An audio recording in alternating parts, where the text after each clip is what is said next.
Okay, I hope you are able to hear me. So अब हम लोग coastal aquaculture authority amendment bill जो है उसको देखते हैं। तो ये क्या है? It amends the coastal aquaculture authority act 2005। ये जो है regulation of allied coastal aquaculture activities जो है वो दिखाता है आपको। इसमें इंक्लूड करता है registration and regulation of facility engaged in coastal aquaculture और अलाइड एक्टिविटीज। तो यहाँ पर क्या है कि आप जो है अपना कोई भी एक्वाकल्चर एक्टिविटी, मछली पालन। एक्वाकल्चर का मतलब क्या है? एक्वाकल्चर मतलब क्या होता है? मत्स्य पालन। हिंदी में ऐसे ही होता है ना, मत्स्य पालन, जिसको पालन कहते हैं ना, मछली पालन, मत्स्य पालन। हाँ, ठीक है। एलाइड एक्टिविटीज इसमें nucleus breeding centres, hatcheries. Hatcheries क्या होता है? जैसे फिश के अंडे जो है वहां पर आप हैच करवाते हैं। Brood stock multiplication farm. यहाँ पर मैं आप लोगों को रिकमेंड करूंगा कि इस बार GS1 में और GS3 में आपको एक्वाकल्चर से इंडिया का मरीन प्रोडक्ट्स वगैरह जो है उससे आपको आ सकता है। तो प्रिपेयर रहिएगा, उसी हिसाब से जो है अपना आंसर्स वगैरह प्रिपेयर रखिएगा। स्टार्ट कैसे करेंगे आप? उसमें इकोनॉमिक सर्वे का डेटा वगैरह, कि India is the number, according to the economic survey India is one of the number one country जो कि मरीन प्रोड्यूस जो निकालती है। ठीक है। ये जो है it allows some allied activities in protected area. तो it prohibits coastal aquaculture in ecologically sensitive areas and no development zone within coastal regulation zone. तो ये इंपॉर्टेंट है। CRZ, ये हमने क्लास में भी किया है। CRZ जो है ये इंपॉर्टेंट है। exempt certain allied activities such as hatcheries and seaweed culture in designated zones।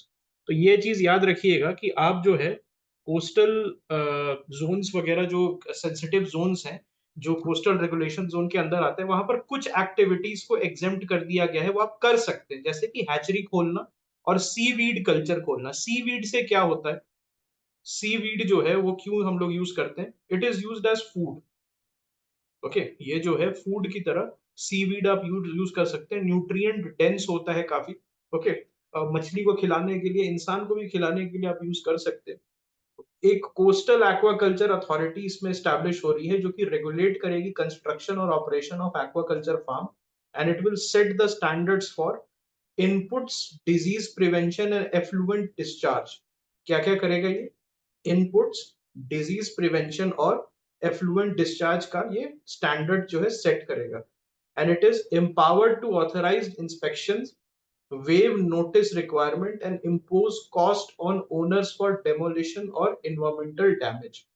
तो ये जो है आप ऑथराइज कर सकते हो inspections of the aquaculture area, जहां पर एक्वाकल्चर हो रहा है वहां पर जो है नोटिस रिक्वायरमेंट्स को वेव कर सकते हो और इम्पोज कर सकते हो cost on the owner of that aquaculture area for demolition और इन्वायरमेंटल डैमेज। अगर एक्वाकल्चर करते हुए वो इन्वायरमेंटल डैमेज कर रहा है तो आप उस पर क्या कर सकते हो? कॉस्ट इम्पोज कर सकते हो। So do you think this is a very good chance for the corrupt coastal aquaculture inspectors? Excellent, excellent way in which coastal aquaculture employees can be, sorry, coastal aquaculture business owners can be harassed, because जो है आपको owners पे cost impose करने का यही होता है। देखिए जनरली मान लो कि 50,000 कॉस्ट है, तो एक्वाकल्चर इंस्पेक्टर जो है वो क्या करेगा? हरास करना शुरू कर देगा, बोलेगा कि 10,000 रुपए मुझे दे दो। कहाँ आप जाओगे, है ना?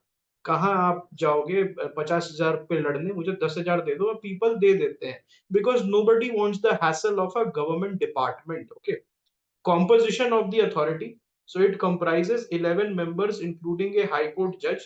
तो ये जो कोस्टल एक्वाकल्चर अथॉरिटी है उसमें एक हाई कोर्ट जज होगा, who will be the chair and who will be the expert in coastal aquaculture matter and ecology। Ministry representatives होगा और मेंबर्स होगा कोस्टल स्टेट से। किससे होगा?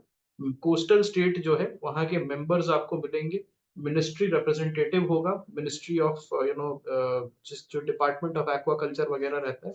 और स्टेट गवर्नमेंट का जो पशुपालन, मत्स्य पालन विभाग होता है जिसको कहते हैं जनरली, देखिए जो स्टेट कोस्टल एरियाज के पास होता है, they have a ministry of fisheries अलग से। मिनिस्ट्री ऑफ फिशरीज जो है वो अलग से होती है। कुछ स्टेट में मिनिस्ट्री ऑफ एग्रीकल्चर के अंदर डिपार्टमेंट ऑफ फिशरीज होती है। किसी किसी स्टेट में मिनिस्ट्री ऑफ फिशरी अलग से होती है, किसी किसी स्टेट में डिपार्टमेंट ऑफ फिशरीज होती है। ओके, तो वहां के मेंबर्स रहेंगे and it adds a representative from the ministry of fisheries animal husbandry and dairy in each state. Penalties, so it replaces penalties for non-registration with suspension of activity, demolition of structure, destruction of standing crop, registration cancellation और imposition of penalty. तो यहां पर जो है penalty आपको नहीं देना पड़ेगा नॉन रजिस्ट्रेशन के लिए अगर आपने रजिस्टर नहीं करा है. देखिए बेसिकली कौन नहीं रजिस्टर कराता है, ये फार्मर्स नहीं होते हैं. तो पहले फार्मर्स पे ही पेनल्टी लगती थी, अब जो है सिर्फ आपका काम रोका जाए. पहले जो है अगर आपने बिना रजिस्ट्रेशन कराए एक्वाकल्चर वगैरह कर रहे हैं आप, तो वहां पर आप क्या करेंगे, आपका काम रुकवा दिया जाएगा, सस्पेंशन ऑफ एक्टिविटी होगा, but you will not be given penalties. Okay, इस चीज को ध्यान रखिएगा. फर्स्ट टाइम ऑफेंस के लिए जो है अगर आप नॉन रजिस्ट्रेशन जो था पहले ₹10,000 पर हेक्टेयर फर्स्ट ऑफेंस के लिए आपको देना पड़ता था, अभी भी जो है अगर आप मल्टीपल ऑफेंसेस करते रहेंगे तो आप पे जो है चार्ज लगते रहेगा. Okay, at least under secretary level का ऑफिसर जो है एडजुडिकेट करेगा पेनल्टीज पे and it will allow an officer for of at least deputy secretary level as an appellate authority for appeal orders. Okay, forest conservation amendment bill 2023, this is important. ये important है, ठीक है, इसको ध्यान से पढ़िएगा, 2-3 बार पढ़िएगा. ये डॉक्यूमेंट आपके पास है तो उसी हिसाब से देख लीजिएगा, जब रिवीजन करिएगा तो टारगेटेड रिवीजन करना है. अगर आपको लग रहा है जैसे birth and death registration act, कितने बार पढ़ोगे, एक बार ऊपर से देख लिया खत्म, उसके उसका इंपॉर्टेंट अगर एक आध लाइन है उसको हाईलाइट करके आगे बढ़ गए. लेकिन जैसे फॉरेस्ट कंजर्वेशन बिल है उसको आप 8-9 बार पढ़िए, तब जाके you will be able to solve question, because इससे क्वेश्चन आने का प्रोबेबिलिटी इज मैक्सिमम. ओके, तो उस हिसाब से देख लेना. ये फॉरेस्ट कंजर्वेशन अमेंडमेंट बिल जो है फॉरेस्ट कंजर्वेशन एक्ट 1980 को रिप्लेस करना चाह रहा है. ओके, अमेंड करना चाह रहा है, रादर नॉट रिप्लेस, अमेंड करना चाह रहा है. और ये क्या है, forest conservation act, it aims to conserve forest land. Okay, it aims to conserve what, it aims to conserve the forest land. Okay, restriction on activities in forest, so act जो है वो क्या करता है, restrict करता है D reservation of forest और non forest use with exceptions approved by central government. तो डी रिजर्वेशन ऑफ फॉरेस्ट जो है यहां पर इस पूरे एक्ट में एक ही बार रिजर्वेशन ऑफ फॉरेस्ट का इस्तेमाल किया गया है and that is in D reservation. मतलब ऑलरेडी रिजर्व्ड फॉरेस्ट को, जो कि एक रिजर्व्ड फॉरेस्ट कहा गया है, उसको आप डी रिजर्व नहीं कर सकते या उसको नॉन फॉरेस्ट यूज के लिए डाइवर्ट नहीं कर सकते हो, except for the exceptions that are already approved by the central government. Okay, certain activities are exempted from non-forest purposes. कुछ एक्टिविटीज हैं जो कि एग्जेम्प्ट हो गया है नॉन फॉरेस्ट पर्पसेस से, जिसमें फॉरेस्ट कंजर्वेशन वर्क्स इंक्लूड होता है. Okay, bills add more exempted activities like zoos, safaris, eco tourism, silvicultural operation. मतलब सिल्क वर्म वगैरह जो है अगर आपको पालना है तो मलबरी सिल्क वगैरह पालना चाहते हैं तो आप अंदर जंगल में जाके पाल सकते हैं. और कुछ एक्टिविटीज जो है जो सेंट्रल गवर्नमेंट ने स्पेसिफाई की, यहाँ पर जो है एनजीओज वगैरह, एक्टिविस्ट वगैरह क्या कह रहे हैं कि ये जो जितने सारे एग्जेम्पशंस मिले हैं नॉन फॉरेस्ट पर्पसेस आप जो कर सकते हैं फॉरेस्ट के अंदर, this will dilute the protection of forest, and this has been challenged by the Ministry of Environment, saying that this will not dilute, rather it will promote the interaction between people and nature. Okay, land under the purview of the act, so land under the purview of the act, it includes land declared notified as forest under the Indian Forest Act or any other law. तो इसमें क्या होता है कि इसमें land declared या notified, कोई भी लैंड है उसको आप फॉरेस्ट की तरह नोटिफाई करेंगे under the Indian forest act और any other law. Indian forest act कब पास हुआ था फ्रेंड्स, एनी आइडिया? 1927 का है कि नहीं है इंडियन फॉरेस्ट एक्ट, क्या ये 1927 का है? बिल्कुल है 1927 का. थोड़ा ध्यान दीजिएगा, बहुत इंपॉर्टेंट है, ये बहुत ज्यादा इंपॉर्टेंट है, क्योंकि अब फाइट है क्वेश्चन बाय क्वेश्चन की. मैं आपको ध्यान देने के लिए क्यों कह रहा हूं, बिकॉज सपोज मैंने कहा ना, आज अगर यूपीएससी टेस्ट ले ले तो मे बी हमारे में से बहुत लोग 65, 60, 65, 70 में निपट जाएंगे। लेकिन अब जो है अगर हम टारगेटेड वे में पढ़ें, जैसे कि मैंने कहा कि फॉरेस्ट से क्वेश्चन आ सकते हैं, तो फॉरेस्ट कवर क्या होता है, फॉरेस्ट एरिया क्या होता है, रिजर्व फॉरेस्ट क्या होता है, प्रोटेक्टेड फॉरेस्ट क्या होता है, कम्युनिटी रिजर्व आ चुका है पीवाईक्यू में, उसको पढ़ना। तो वहां से हम क्या करेंगे, +2.66। क्यों? 2 नंबर मार्क्स, और जो नेगेटिव पोटेंशियल नेगेटिव नंबर भी आप निगेट कर रहे हैं। तो 2 से लेके 2.66 नंबर अगर छोड़ देते तो 2 नंबर का लॉस है, और अगर आप कर देंगे गलत तो 2.66 नंबर का लॉस है कि नहीं?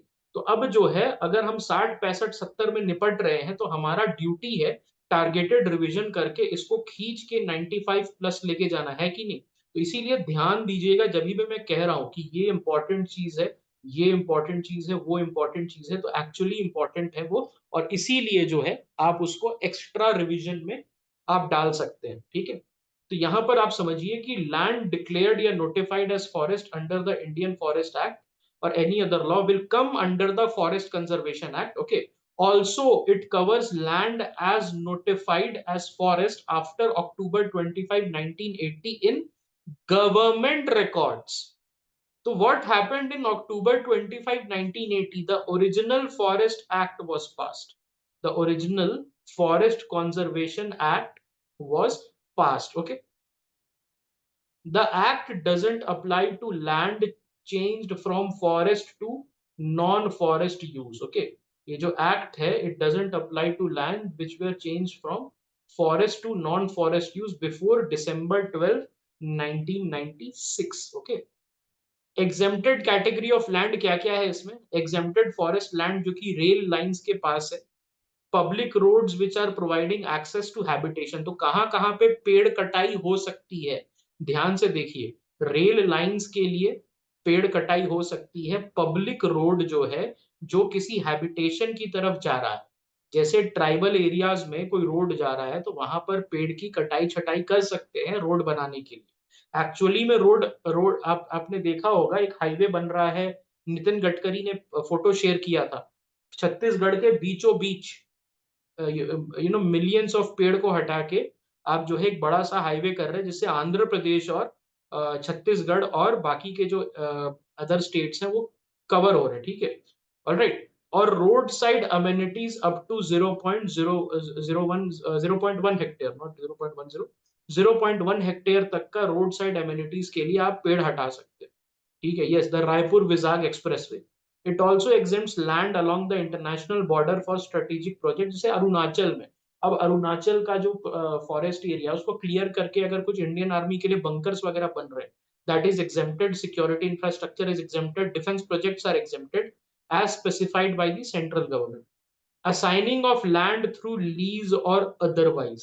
So prior approval of central government is required for assigning forest land through lease to non-government organization. तो प्लीज यहां ध्यान से देखिएगा, यहां पर किस चीज की बात कर रही है, लैंड को असाइन करने में थ्रू लीज और otherwise. So prior approval of central government जो है वो रिक्वायर्ड रहता है for assigning forest land through lease to non-government organizations, and the bill allows such assignment subject to terms and conditions which are again prescribed by central government. आपको क्या चाहिए friends? आपको जो है सेंट्रल गवर्नमेंट मोदी जी का approval चाहिए for assigning forest land through lease to non government organisation. अगर NGO को आप फॉरेस्ट लैंड असाइन कर रहे हो थ्रू लीज, तो बिना सेंट्रल गवर्नमेंट के परमिशन के स्टेट गवर्नमेंट नहीं दे सकती है एनजीओ को land. Y?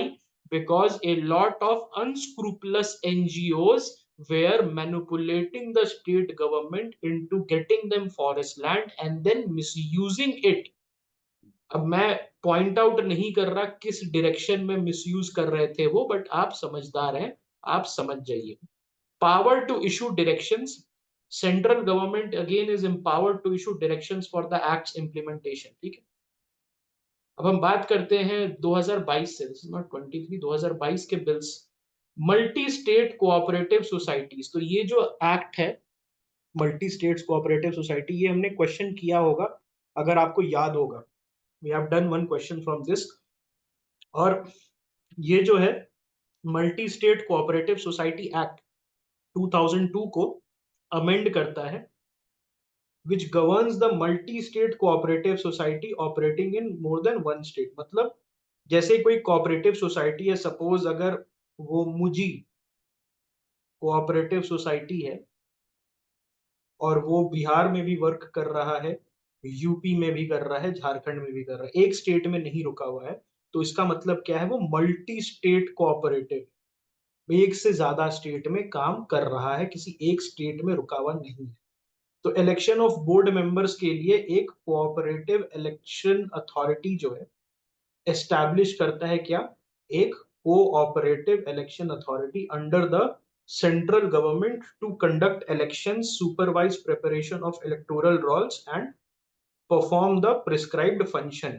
Only active members are eligible for election as board members or office bearer।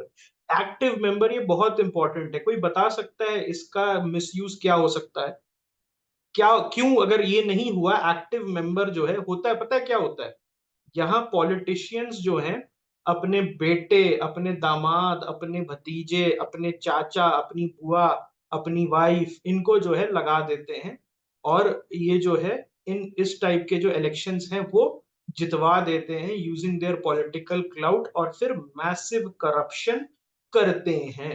तो यहाँ पर क्या बोल रहा है कि ऊपर से आप पैराशूट नहीं कर सकते, मल्टी स्टेट कोऑपरेटिव बोर्ड में सिर्फ एक्टिव मेंबर जो कि पहले से जुड़े हुए हैं, इसके मीटिंग में पार्टिसिपेट करते हैं, सिर्फ वही जो है यहाँ पर बोर्ड मेंबर्स ऑफिस बेयरर बन सकते हैं।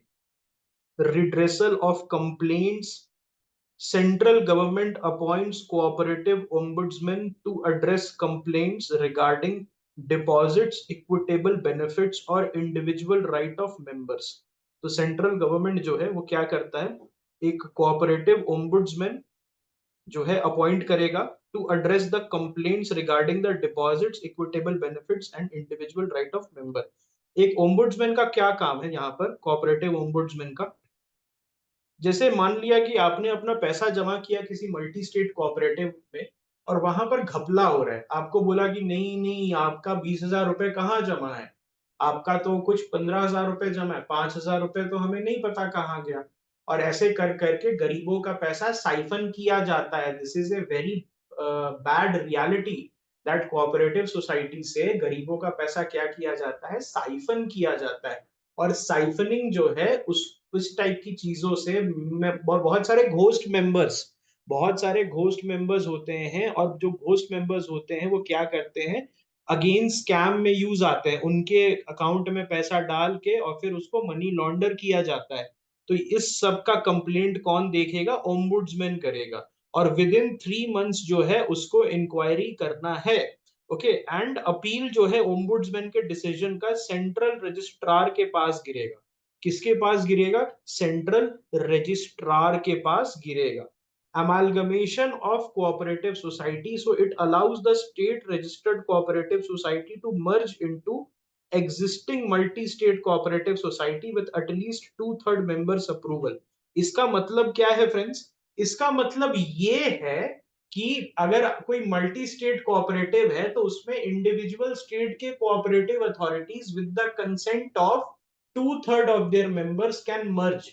जैसे मान लिया कि एक कोऑपरेटिव अथॉरिटी है मुजीज cooperative multi state cooperative authority which is operating in 3 states of UP, Bihar and Jharkhand. अब झारखंड का कोई इंडिविजुअल कोऑपरेटिव अथॉरिटी है which is operating only in Jharkhand, तो वो क्या कर सकता है, अगर उसके 2/3 मेंबर्स अलाउ कर दे तो it can merge with the multi state cooperative authority. Okay, ठीक है, ओके।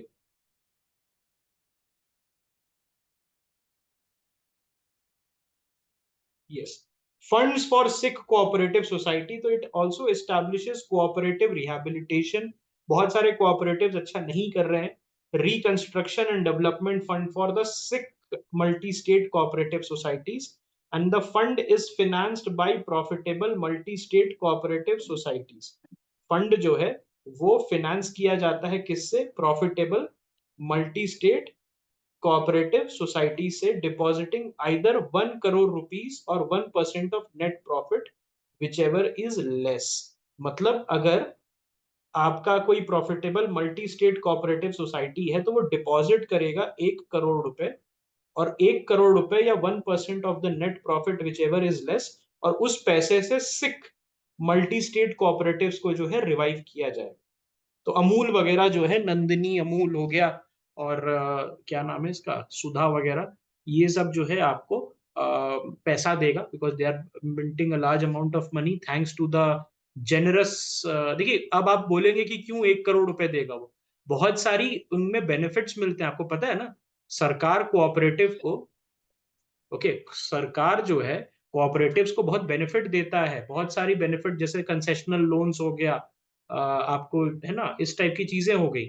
तो ये सारी चीजों के लिए अगर सरकार से बेनिफिट ले रहा है, कंसेशनल लैंड्स ले रहा है, तो क्या वो 1 करोड़ देने लायक नहीं रहेगा? सरकार डिजर्व नहीं करती? सरकार क्यों मांग रही है 1 करोड़? थोड़ी कि अपने घर में एसी कूलर फ्रिज लगाएंगे मंत्री जी। ये इसलिए मांगा जा रहा है बिकॉज सिख कोऑपरेटिव सोसाइटीज जो है उसको जो है रिवाइव करने के। Specified cooperative societies, so it expands definition to include multi-state cooperative society where government has any shareholding or extended financial assistance।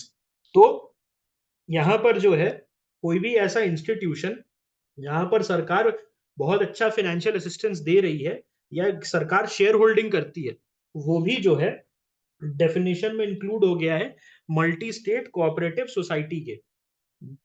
It mandates inclusion of one scheduled caste or scheduled tribe member and 2 women members on the board of directors। तो 2 women members और एक at least SC ST member जो है रहना पड़ेगा आपके board पे। और co-opted members required to have experience in banking, finance, cooperative management etc।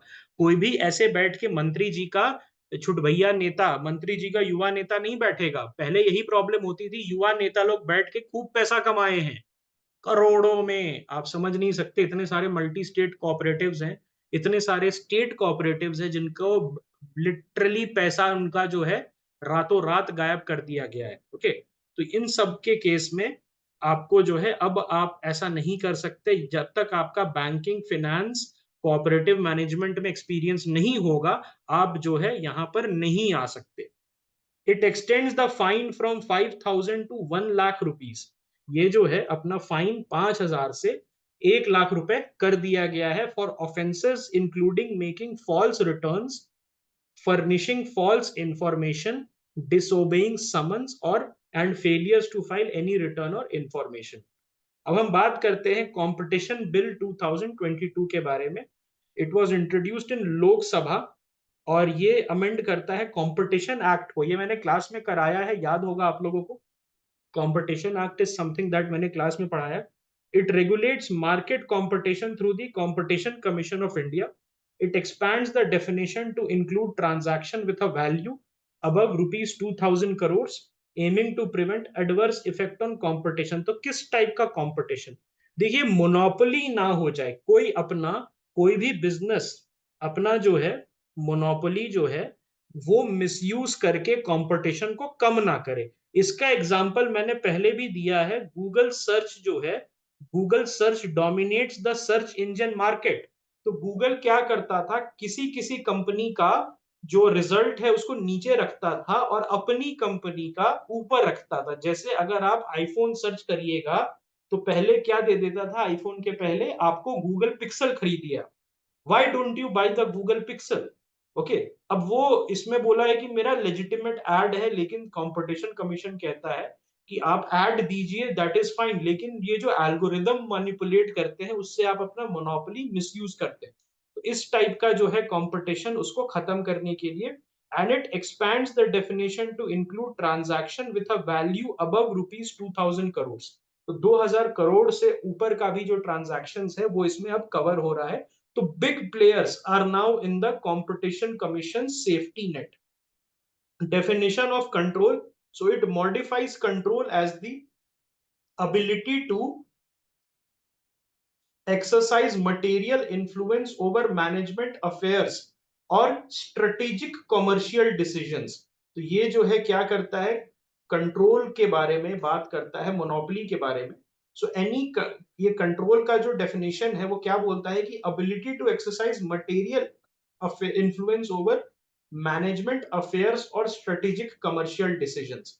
जैसे कि जोमेटो मान लिया कि कल को जोमेटो अपना क्लाउड किचन खोल ले और अपने प्लेटफॉर्म पे उसी को प्रमोट करने लगे और दूसरी कंपनीज को बोले कि तुमको 70% कमीशन देना है और जोमेटो ओन्ड क्लाउड किचन को 20% कमीशन देना है, तो क्या इसमें जोमेटो पे पेनल्टी लगेगा? क्या इस पे जोमेटो को पेनल्टी लगेगा? द आंसर इज यस, इस पे penalty, because this is manipulation of competition और इससे जो है मटेरियल इन्फ्लुएंस, मैनेजमेंट अफेयर्स और स्ट्रेटेजिक कमर्शियल डिसीजन पे इंपैक्ट पड़ रहा है। दूसरी कंपनीज को अपना धंधा बंद करना होगा। Time limit for approval, so it reduces the time limit for CCI approval from 2000 to 210 days, मतलब approximately 7 months से लेके 150 days, मतलब 5 months। अब जो है CCI का अप्रूवल जो है आपको 5 मंथ्स जो है में मिल जाएगा। अगर आपको कंबाइन करना है बिजनेसेस वगैरह, आपको सीसीआई का अप्रूवल लेना होता है। अच्छा पता है ना कि मर्जर में यू नीड सीसीआई अप्रूवल। अगर अमेजोन और फ्लिपकार्ट को मर्ज करना है तो विदाउट सीसीआई अप्रूवल आपको जो है मर्जर और एक्विजिशन आप नहीं कर सकते, ठीक है। यस, अभी एयर इंडिया विस्तारा है, बिकॉज क्या हो रहा है उससे? Can you tell me why it is in CCI? Why Air India Vistara is in CCI? Why Air India Vistara is in CC? क्या इससे, जब एयर इंडिया विस्तारा जो कि सेपरेटली बहुत बड़ी एयरलाइन है, तो क्या उससे मोनोपोली क्रिएट नहीं हो जाएगा? मोनोपोली बिल्कुल होगा, मोनोपोली क्रिएट। तो इस चीज को ध्यान में रखते हुए हम जो है बोल रहे हैं कि ये आप नहीं कर सकते ऐसा। और या अगर करेंगे तो सीसीआई पढ़ेगी what will be the impact, CCI then will give its go ahead. Anti-competitive agreements, so it expands the scope to include agreements between enterprises not engaged in identical or similar businesses if they actively participate in such agreements। इसमें क्या है, anti competitive agreements जो है आएगा। तो अगर आप जो है इंटरप्राइजेस, जो दो कंपनी जो है which are not engaged in identical और सिमिलर बिजनेसेस, ओके, दो कंपनीज है जो दोनों एक दूसरे के बिजनेसेस में नहीं है, ऑलराइट, और अगर एक्टिवली पार्टिसिपेट करेगी सच अग्रीमेंट में, तो फिर वहां पर क्या होगा कि उसको भी एंटी कॉम्पिटिटिव अग्रीमेंट में हम लेके आएंगे। मतलब क्या है, फॉर एग्जाम्पल अगर रिलायंस जो है वो जोमैटो के साथ जोमैटो के साथ एक एंटी कॉम्पिटिटिव अग्रीमेंट कर ले कि ये एक दूसरे के डोमेन में नहीं आएंगे, तो पहले किसके बीच में एंटी कॉम्पिटिटिव अग्रीमेंट होता था? दो, मान लो कोचिंग इंस्टीट्यूट, दोनों एक ही चीज पढ़ा रहे हैं, वाजीराम और विजन दोनों एंटी कॉम्पिटिटिव अग्रीमेंट कर सकते हैं कि एक दूसरे के टीचर्स को पोच नहीं करेंगे। क्या ऐसा हो सकता है? समझ रहे हो? वाजीराम और विजन जो है एक दूसरे के साथ एंटी कॉम्पिटिटिव अग्रीमेंट करेंगे कि विजन और वाजीराम का जो एडमिनिस्ट्रेशन है, विजन और वाजीराम का एडमिनिस्ट्रेशन है, वो एक दूसरे का टीचर पोच नहीं करेगा। वो इस टाइप के अग्रीमेंट को एंटी कॉम्पिटिटिव अग्रीमेंट बोलते हैं, ठीक है। तो यहां पर क्या बोल रहा है कि अगर आप एंटी कॉम्पिटिटिव अग्रीमेंट करते हैं तो हो सकता है रिलायंस और वाजीराम दोनों कर सकता है। यहां पर वाजीराम पढ़ाता है, रिलायंस तेल तेल को वो करता है, रिफाइन करता है, और रिलायंस दूसरे उसमें है। लेकिन मान लो कल को अगर रिलायंस वाजीराम के उसमें जाएगा, तो उसके लिए फ्यूचर में ही, ओके, फ्यूचर का सोच के आप एंटी कॉम्पिटिटिव अग्रीमेंट जो है पहले ही कर सकते हो between two companies who are not engaged in identical और सिमिलर बिजनेसेस, ठीक है। It allows competition commission to close inquiry proceeding if enterprise offer settlement और commitments to remedy anti competitive practices. अगर यहां पर देखो सीसीआई किसी को देख रहा है, मान लो गूगल के अगेंस्ट स्टार्ट कर दिया है सीसीआई ने, तो गूगल के अगेंस्ट अगर सीसीआई ने स्टार्ट कर दिया है किसी भी टाइप का किसी भी टाइप का प्रोसीडिंग, तो यहाँ पर क्या कर सकता है गूगल, पहले ही ऑफर कर दे सीसीआई को कि मैं ठीक है, मैं आप प्रोसीडिंग मत कीजिए, मैं 100 करोड़ आपको पे कर दूंगा, या मैं ये बिजनेसेस बंद कर दूंगा, या मैं ये एल्गोरिदम चेंज कर दूंगा। तो सीसीआई जो है डिसाइड कर सकती है this is enough and we can okay remedy this thing. Relevant product market, so it widens definition to include products and services substitutable by suppliers in addition to consumers।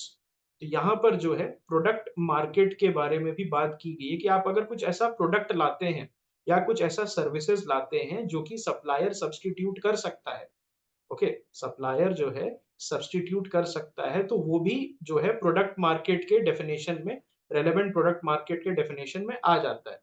और it also appoints a director general, it empowers the CCI to appoint a director general with prior approval of government, सरकार का approval करके एक director general जो है वो appoint हो जाएगा। और पहले किसके पास था अथॉरिटी डायरेक्टर जनरल अपॉइंट करने का? करंट गवर्नमेंट अपॉइंटमेंट अथॉरिटी, जो अभी की सरकार है, ओके अभी की सरकार है उसके पास था। तो पहले सरकार, ओके पहले का जो था सरकार के पास था अपॉइंटमेंट का, और अब जो है किसके पास है?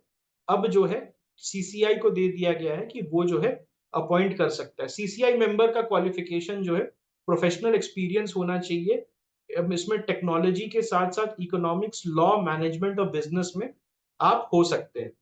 Decriminalisation of offences, so it shifts punishment for certain offences from fines to penalties, including failure to comply with CCI orders and directions regarding anti-competitive practices। तो यहाँ पर क्या है कि कुछ ऑफेंसेस के लिए पनिशमेंट से हटा के अब फाइन्स या पेनल्टीज आप दे सकते हैं। ओके अगर आप सीसीआई का ऑर्डर को फेल करते हैं कंप्लाई करने में, तो कुछ ऐसा पनिशमेंट नहीं मिलेगा जिससे जेल वेल जाना पड़े, रादर आप फाइन्स कर सकते हो। तो यही चीज हमने जन विश्वास में पढ़ी थी कि नहीं? याद आया? जन विश्वास अमेंडमेंट में हमने यही चीज पढ़ी थी कि अब क्या कर रही है सरकार? डीक्रिमिनलाइज करने की कोशिश कर रही है majority of the things. Okay all right, अब हम बात करते हैं एनर्जी कंजर्वेशन बिल के बारे में। तो ये एनर्जी कंजर्वेशन एक्ट 2001 को रिप्लेस, अमेंड कर रहा है, नॉट रिप्लेस। और यहां पर क्या है, ऑब्लिगेशन डाल रहा है नॉन फॉसिल रिसोर्सेज को यूज करने का। It empowers the government to specify the energy consumption standards. ये रिक्वायर करेगा डेजिग्नेटेड कंज्यूमर को to meet a minimum share of energy consumption from non fossil sources, जैसे कि solar, wind, okay hydel, tidal, okay और क्या क्या है, nuclear. तो नॉन फॉसिल सोर्सेज से आपको एनर्जी कंज्यूम करना पड़ेगा। And failure to comply 10 lakh rupees का पेनल्टी हो सकता है। Carbon trading, so it authorises the government to establish a carbon credit trading scheme. तो कार्बन क्रेडिट कहां से स्टार्ट हुआ था फ्रेंड्स? कार्बन क्रेडिट जो है वो कहां से स्टार्ट हुआ था अगर आपको याद हो? क्योटो प्रोटोकॉल, क्योटो प्रोटोकॉल उसको क्या कहते थे friends? Carbon credit trading mechanism को कुछ कहते थे क्या? सीडीएम, क्लीन डेवलपमेंट मैकेनिज्म, याद आया? और उसके साथ साथ एक और चीज थी JI, what is that? Joint implementation, याद आया? CDM and joint implementation, it allows entities to trade carbon credit certificate for compliance with emission standard। तो आप जो है कंपनीज वो ट्रेड कर सकती है carbon credit certificate for compliance with emission standard, and it provides for voluntary purchase of carbon credit certificate. तो ये क्या करती है, आपको वॉलेंट्री परचेज आप कर सकते हैं। जरूरी नहीं है कि आप जो है सिर्फ एमिशन को ऑफसेट करने के लिए कर सकते हैं, आप ऐसे भी कार्बन क्रेडिट सर्टिफिकेट को वॉलेंटरली परचेज कर सकते हैं। Energy conservation code for building, this was a question in 2021 prelims, याद आया? 2021 प्रीलिम्स में ये क्वेश्चन था कोड फॉर बिल्डिंग्स का। And it introduces an energy conservation and sustainable building code. India में गृह, याद है गृह? हमने गृह कोड की बात की थी, ग्रीन बिल्डिंग कोड के बारे में, याद आया? एनीबॉडी? गृह, गृह रेटिंग किसका है बता दोगे तो बहुत मजा आ जाएगा। बहुत मजा आएगा। गृह रेटिंग कौन किसने दिया? टेरी का है। वेरी गुड है ना, वेरी गुड। गृह जो है वो किसका है? टेरी का है। ओके, पचौरी वाला याद है? पचौरी वाला ऑर्गेनाइजेशन है ना TERI. TERI is the organisation belonging to, I think, R K Pachauri वाला है, if I am not wrong. Okay, बीच में एग्जाम्स वगैरह भी स्कूल में लेते थे। I remember giving the exam of TERI in, हाँ, national environment olympiad, green olympiad करके। yes। और ये रेसिडेंशियल बिल्डिंग पे भी एनर्जी कंजर्वेशन और सस्टेनेबल बिल्डिंग कोड जो है आपका आ गया है। And it extends the new energy conservation code to office and residential buildings meeting specified load criteria. Okay, तो रेसिडेंशियल बिल्डिंग्स जो है which meet specified load criteria, एक सर्टेन लोड के ऊपर रहते हैं, तो उनको जो है वहां पर एनर्जी कंजर्वेशन कोड से अध्ययन करना होगा। और ये जो है स्टेट गवर्नमेंट के पास अथॉरिटी रहेगी to adjust the load threshold. Load threshold कौन एडजस्ट करेगा? State government. It expands energy consumption standard to include vehicles and vessels, because आज के डेट में E vehicles, electronic vehicles are gaining popularity. तो वहां पर भी जो है आप देख सकते हो standards. Non compliance will lead to penalties with additional penalty for vessels and specific penalties for vehicle manufacturers. तो आप जो है अगर नॉन कंप्लायंट रहेंगे तो व्हीकल मैन्युफैक्चरर है तो आप पे पेनल्टी लगेगी, या वेसल मैन्युफैक्चरर है, कोई शिप वगैरह बनाते हैं, तब भी आप पे पेनल्टी लगेगी। और स्टेट इलेक्ट्रिसिटी रेगुलेटरी कमीशन जो है, SCRC जो है, they will be empowered to adjudicate penalties and make regulations for discharging their functions under the act। Okay, composition of BEE's governing council. तो bureau of energy efficiency, bureau of energy efficiency क्या है? क्या ये एक statutory body है? Bureau of energy efficiency, what is that? Is it a statutory body? Statutory body है तो किससे बना है, कोई आइडिया है? अगर स्टैट्यूटरी जो बॉडी है, ब्यूरो ऑफ एनर्जी एफिशिएंसी जो है स्टैट्यूटरी बॉडी है, एनर्जी एक्ट से किस किस मिनिस्ट्री के अंदर है? BEE जो है वो किस किस मिनिस्ट्री के अंदर है? मिनिस्ट्री ऑफ पावर के अंदर है। Excellent. Okay, excellent. Okay, good. ठीक है, तो इस चीज को याद रखिएगा। ओके, हाँ, तो it's a statutory body. 2000 energy conservation act के अंदर ओरिजिनली ये बना था। और ये जो है ब्यूरो ऑफ एनर्जी एफिशिएंसी के गवर्निंग काउंसिल का जो मेंबर है वो 31 से 37 के बीच रहेगा। It increases the representation of secretaries to 12 and allows up to 7 members representing industries and consumers। तो इंडस्ट्री और कंज्यूमर्स को रिप्रेजेंट करने वाले 7 मेंबर रहेंगे, और 12 मेंबर जो हैं दे विल बी सेक्रेटरीज, और 31 मेंबर गवर्निंग काउंसिल में मिनिमम रहेगा, 37 मेंबर मैक्सिमम रहेगा। Okay, is this clear? We have the Antarctic bill, Jan Vishwas we have done, फिर से कर लेंगे। और 2021 से रिलेटेड कुछ bill, I think tomorrow we will be able to complete this. कल जो है ये हमारा कंप्लीट हो जाएगा। ठीक है।